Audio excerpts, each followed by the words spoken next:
Informasi lainnya, Saudara, Menteri Kebudayaan Fadlizon menolak meminta maaf seperti yang dituntut Koalisi Masyarakat Sipil terkait pernyataannya tentang sikapnya mempertanyakan adanya pemerkosaan massal saat tragedi kerusuhan Mei 98. Fadlizon bilang beda pendapat adalah hal biasa dan dia bisa menjelaskan maksud dari perkataannya. Ditemui di acara pembukaan Kompleks Bali Indah di sebuah kawasan resort di kota Słupsk, Polandia, Menteri Kebudayaan Fadlizon tidak membantah adanya kasus pemerkosaan saat tragedi kerusuhan Mei 98. Namun, Fadli mempertanyakan istilah massal yang dikaitkan dengan kasus pemerkosaan itu. Ia juga menambahkan ikut mengecam keras kasus pemerkosaan saat kerusuhan 98. Namun, istilah pemerkosaan massal perlu pembuktian hukum. Terkait apakah kasus pemerkosaan saat kerusuhan Mei 98 akan masuk dalam penulisan ulang sejarah, Fadlizon menyerahkan kepada tim sejarawan sebagai penulis.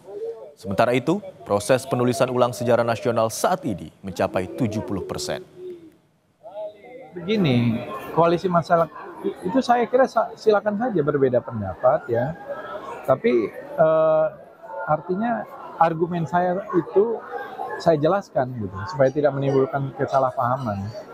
Jadi agar bukan menegasikan, tetapi terutama pada persoalan-persoalan yang jangan sampai merugikan diri kita sendiri.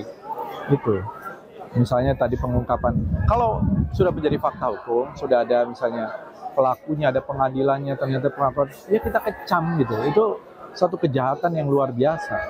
Saya yakin sampai sekarang kekerasan seksual pada perempuan masih terjadi.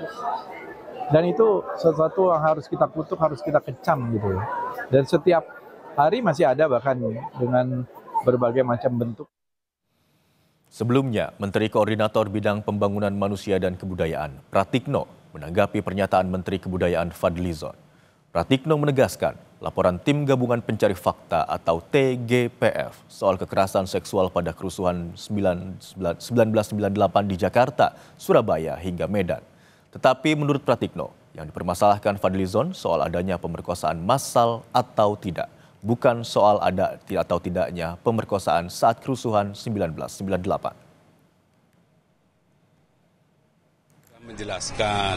Menjelaskan tentang penggunaan terminologi massal itu yang beliau Jadi kan perbedaannya apakah kan beliau sudah menjelaskan ya, saya tidak perlu menjelaskan ulang, itu bisa ada di media juga bahwa memang ada dari TPGF itu yang menyatakan itu ada perkosaan, tapi kan yang disampaikan oleh Pak Menteri Kebudayaan kan masalah massal atau tidak massal itu aja. Tapi anyway itu nanti sudah dijelaskan oleh Pak Fadlizon.